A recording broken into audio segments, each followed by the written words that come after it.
Welcome, everyone, to the Incredicast podcast. I'm Adam Hurst, here with David Kerrigan, and NASCAR went to Bristol Motor Speedway this past Sunday/Monday. They did both days, but Kyle Busch ends up winning on Monday afternoon in the Skittles car, so there was a rainbow after the rain. Sorry about that.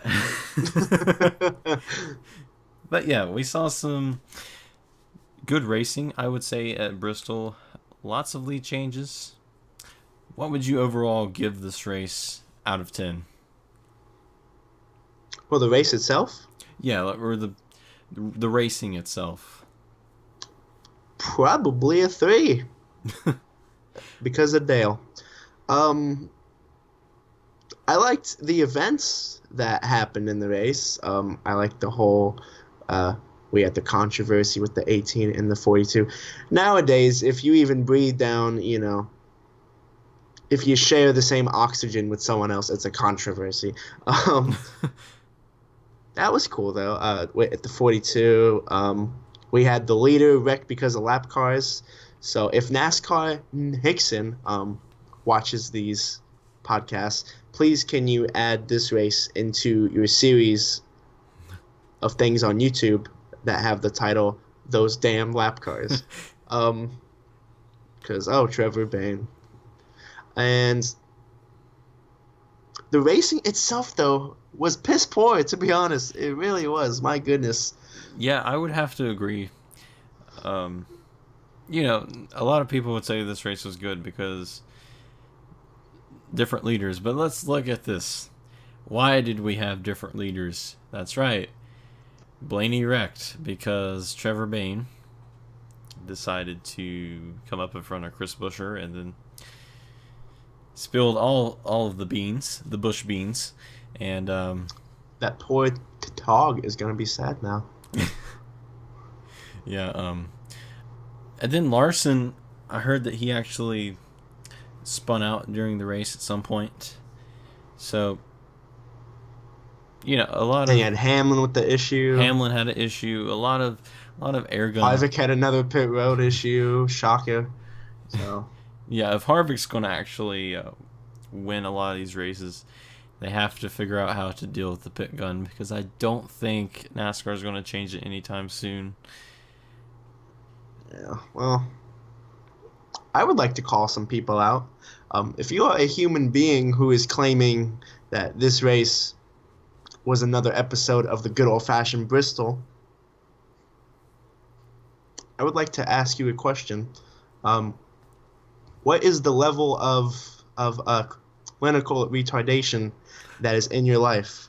Because when in good old-fashioned Bristol has the preferred line ever been in the center of the track? Like the high line, the center, like when was that ever a thing?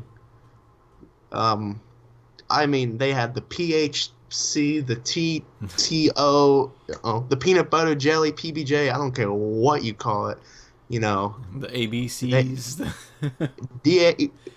Yeah. Whatever it is. They added that on the bottom line, and it wears off, and it just Remember when Bristol used to be like a race, But, man. See, that's the thing. It's like, what if they didn't put the PJ1, VHT, PBJ, whatever it is, on... Talk about ABC. Like, if they didn't put that on the track, would we have a different winner right now? I kind of see that as manipulating the race a little bit, to be honest. And the paying fans think so too. My goodness, there was no one. There was not anyone there on Sunday or Monday, They're probably there today, though, so congrats to them. And for people that say, that's because of the rain, qualifying was, was a ghost town. So yeah, and that's another thing. It was empty. There were so many at the racetracks like 10, 12 years ago, like when I used to go a long time ago. There was a bunch of people for qualifying. Now, during the broadcast on qualifying, who is there? Barely No anyone. one. At Bristol, a race that was always sold out. Yeah. Process that. Sold out. You could have sat anywhere you wanted. You know? There wasn't anyone there. That race used to be sold out. They would sell out. Like, oh my goodness. But we do have to give it to Kyle Busch. Really good victory. But yes, I would give the quality of the racing a 3 because it was entertaining. And yeah, I can't really comprehend anything else besides that because Yeah. but yeah, but we did have some interesting events that happened though. Yeah. Rain would be a big one. Well, yeah. There was a bunch of rain events that happened. I was referring to the 34 car wreck, which had the huge pile up on the front straight. Yeah, from what I saw on Twitter, the reason why the 6 car went up above Chris Buescher was because the spotter kept trying to tell him, but apparently Trevor Bayne did not listen, and that's how you wreck the leader, everyone. Yeah, the 12 car of Blaney, he would get out in that. Brad Keselowski in the 2 car, he would have the brains and the reaction time to go low. However, the 12 car, he was committed to the high line, and that would end his day. The first wreck, however, though, I was discussing was the 34 car. They had a pile up on the front straight with the 9 car of Chase Elliott, and poor old Truex, the man who got all the stage points last year, he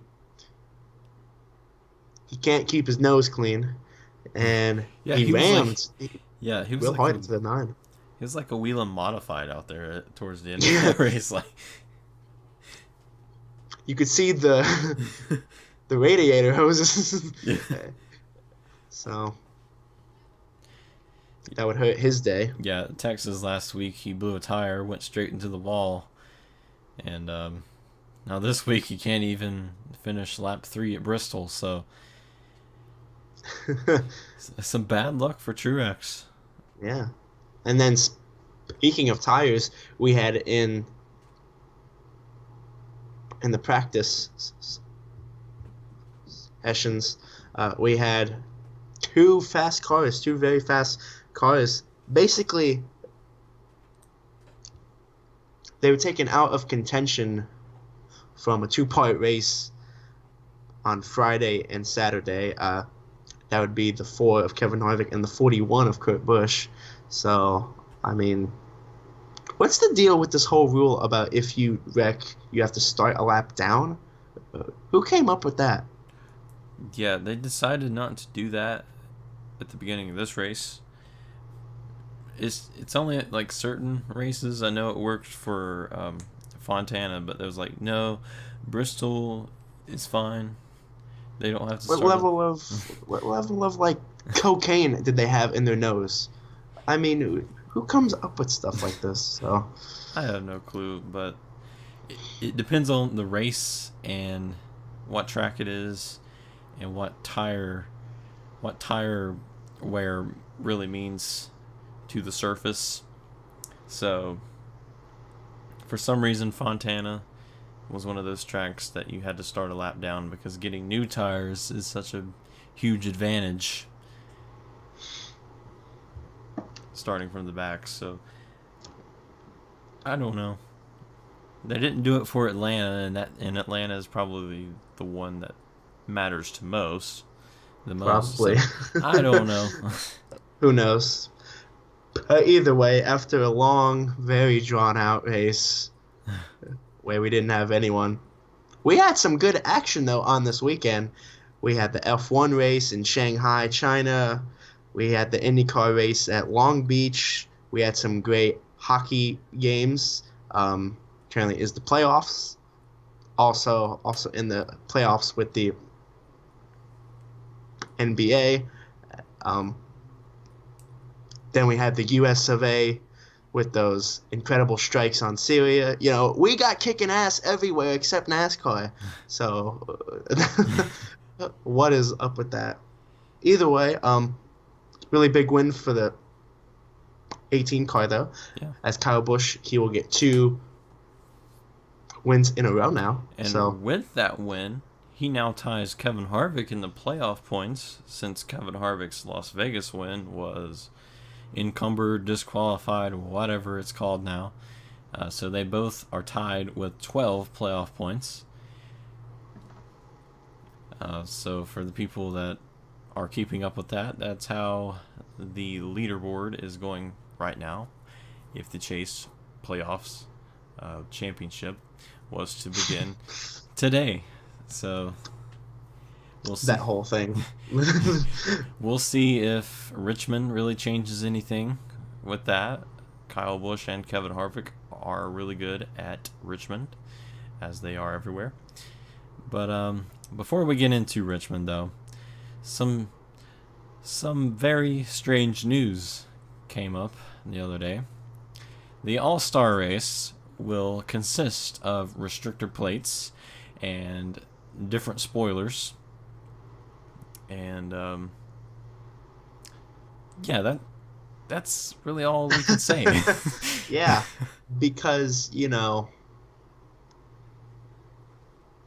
basically what this means is that NASCAR is tired of actually having people that should win the race, and so they want to make it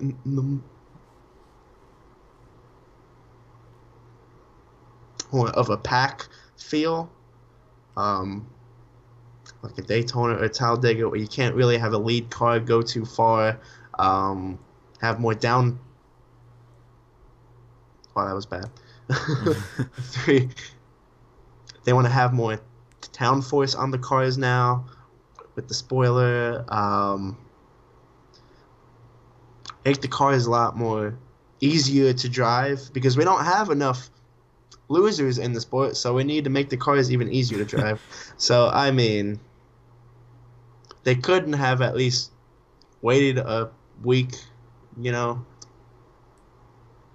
release some more bad news. It's just, could it get worse at this point? The thing I don't get is we have the Roval, and do we have the Roval? I don't know.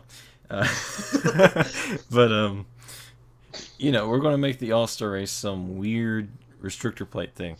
What we could do is make the both of the Charlotte races that are point-paying races, make those ovals like they should be, and have the Roval be the All-Star race. No, that's too simple, Adam. It's too simple. But yeah, so instead we're going to have one oval race at Charlotte, one road course race in the playoffs, and a restrictor plate race in the All-Star race. You lost me. I don't even know where this sport is going. They're trying, I guess I could say they're trying, but I think they're trying in the wrong way. Yeah. I mean, to be fair, I'm still at the end of 2016, we have a chase. Hooray. So but now if you call it the chase, there's like a spy in the background that shoots you. You can't call it the chase. Yeah. You gotta call it the playoffs. Like the hitman. But either way, we move to Richmond, a track that used to have great racing that now it's not as bad as the rest. However, it didn't improve. So what are your predictions for the upcoming race? Well, it is called the Toyota Owners 400. And I think it's called that for a reason. I think Uh-oh. I think the Toyota owners will be dominant and they'll get the victory. They don't own the cars though, Adam. Well, the Toyota driver that you know what I mean, everyone watching. You know what I mean. So Joe Gibbs is gonna have a good day Joe because Gibbs. he owns the car. Yeah. However, the actual Yeah. drivers won't. Joe Oh, Gibbs okay. will take control of the 18, kick Kyle out, and he will win. He might win the championship doing that. Hey, who knows? He might. Um, He did it with the Redskins. which we might see Penske be pretty good. You know, they've been good at their short track racing besides Phoenix. You know, we saw Blaney lead a bunch at Martinsville and Bristol, but unfortunately he did not win either one of those, so we'll see what he can do at Richmond. Could see Stuart Haas going pretty well, too. As we know, they won Martinsville. They've been pretty consistent Yeah. so far. With the 4 car for sure. Kurt Busch in the 14. So, yeah. So, Which now it's been a complete year since Joey Logano has went to victory lane. It's been over a year for Jimmy Johnson. So we'll see if any one of those can get back to victory lane. Who knows? It's possible. Jimmy had a top 3 at Bristol, which NASCAR Twitter, in their words, Jimmy's back. I wouldn't say that. Not yet, at least. He didn't win anything. What do you mean he's back? That's not Jimmy. It's like the people that said Roush is back after they won 2 restrictor plate races. Yeah, okay. No. As He didn't do nothing. As soon as Jimmy wins 3 in a row again, that's when I'll say that Jimmy's back. So Jimmy, if you're watching this, which you're probably not, we challenge you to go 3 in a row to prove us wrong. We'd love for you to perform. Yeah. We really would. But anyways, who do you think will secure that playoff spot or whatever the heck it is now? Well, my personal prediction is that a man who got very close to win at Bristol, got close at Fontana, he's been close to winning races this year, and he has a history of being close. As last year, he had what, 3 or 4 races in a row where he got P2, and he would win last year at Richmond. He would shove the 78 car out of the way and would claim the trophy at this very track. So my prediction is the 42 of Kyle Larson will go to victory lane at Richmond. Yeah, that'd be pretty interesting to see. It'd be Chevy's first non-restrictor plate win of the season. But as for me, as I said before, the Toyota Honors 400, it will go to a Toyota. And we talked about Gibbs would be strong. Possibly Joe Gibbs could win himself in his cars. But I think it will be a sister team. And everyone knows where I'm going with this right now. But I think Martin Truex will get revenge from last year. Ooh. And go on to win Richmond. Not International anymore. It's just Richmond Raceway. Ooh. That could happen, as the Toyotas have a history of being fast there. Yeah. As we saw a couple years back with the 19 car of the man who no longer is in the sport because he got kicked out and sent home. We won't say his name, Carl Edwards. But yeah, they have a bright. I shouldn't say bright history because no one says that, but they have a tradition of being good there. So that's a good thing. But yeah, this will be our first night race of the season. this Saturday night at Richmond, which last year it was a day race, so they've decided to change it to both of the Richmond races to night races once again. So, actually a good move on them. So, finally, a good decision by NASCAR. But look out for the 42, look out for the 78, look out for everyone. So stay tuned. We'll see if we have some good racing from Richmond. We'll see you then. And this is Incredicast signing out.